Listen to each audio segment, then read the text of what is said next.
Welcome to this week's edition of HavenFootball.net's Play the Game.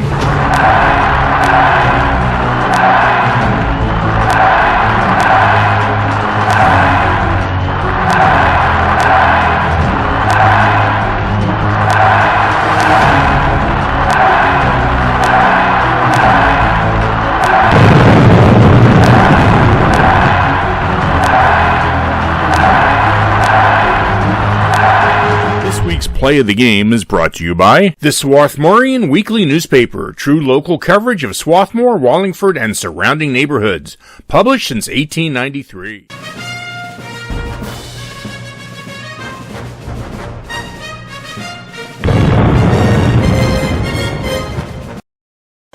Another perfect night for football as the 4-0 Garnet Valley Jaguars came into George L. King Field to take on the 4-0 Strath Haven Panthers. The Jaguars went right to their pound-and-flight game, launching a 7-minute, 13-play drive that included this solid 9-yard run by number 3, Gavin Rossello. 7 plays later, quarterback number 1, Luke O'Donoghue, finds number 44, Paxton Hunt, in the end zone for 6 points.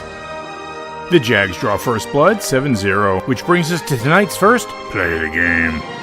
On 3rd and 9, motion man is Fisher, back is Caden Schuster. It is Fisher going up and grabbing it, shakes a tackle, 20, 15, and James Fisher will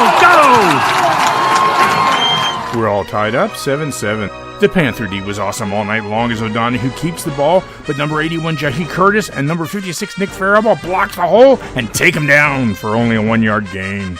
Haven launches a drive of their own, featuring this first play from scrimmage by Fisher as he sweeps right with blockers in front and bowls his way for 26 yards. On the next play, number 32 Shane Green gets the call and he runs right up the gut for another 19 yards. 7 plays later, Fisher runs left, turns up over the tackle, and pushes his way into the end zone. Haven takes the lead, 14-7. But Garnet Valley isn't 4-0 for nothing, and O'Donoghue finds Hunt again for this 15-yard beauty. And then O'Donoghue keeps it and takes off for a quick 10-yard gain again. But Haven's D steps up again on 4th and 1 as number 35 Luke Bernard goes off tackle, but number 73 Paul Olblick and Curtis crush him at the line of scrimmage, forcing a turnover on downs. Towards the end of the first half, with 4th and 5, O'Donoghue wants points before the half and tries to connect with number 20 Nolan Carroll, but throws too long, ending the half. Haven gets the ball first in the second half and starts an incredible time-killing 15-play drive, including Green running sweep left and forcing himself down the field for 11 yards. 6 plays later, James Touchdown Fisher gets the carry from the 5 as he runs right, turns upfield, and pummels his way in for another 6 points. Haven is pulling away, 21-7. But there's no quitting the Jags as O'Donoghue keeps it again for this 10-yard gain, which brings us to tonight's final Play of the Game.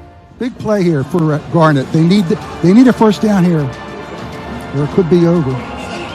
Receivers split to either side. Motion man is Rossello. They toss it that near side. They go reverse to Carroll. He is wrapped up. They lose the football. Never quite got the exchange, but a big play in the backfield and a loss. Little razzle-dazzle there from the Panthers, but Nick Faribault says no, back at the 37-yard line. And the Jags turn it over on down. On Haven's next possession and 2nd and 10, Fisher gets the call and runs tight along the right line and goes sweep and turns on the Jets for an untouched 51-yard jaunt into the end zone. Haven is shutting the door, 28-7. The Jags may not be able to win, but they're looking for more points as O'Donoghue finds Hunt again for 17 yards. 7 plays later, the duo does it again, but this time for 6 points as Hunt makes the catch in the end zone. Garnet Valley trailing by 14. With 6 minutes left in the game, Fisher gets the call and once again goes right with great lead blocking and again goes untouched for 59 yards and his 5th TD of the night. The final score is Strath Haven 35, Garnet Valley 14, as Haven remains undefeated. James Fisher had an incredible 4 touchdowns on 12 carries for 180 yards and 1 reception for a TD for 54 yards. He also had 10 tackles on defense. Shane Green led the defense with 15 tackles, 6 unassisted. and Matt Steyer had another perfect night with 5 for 5 extra points. Next week, the Panthers travel to Newtown Square to take on the 3-2 Marple Newtown Tigers. Tune in again next week for another edition of HavenFootball.net's Play the Game.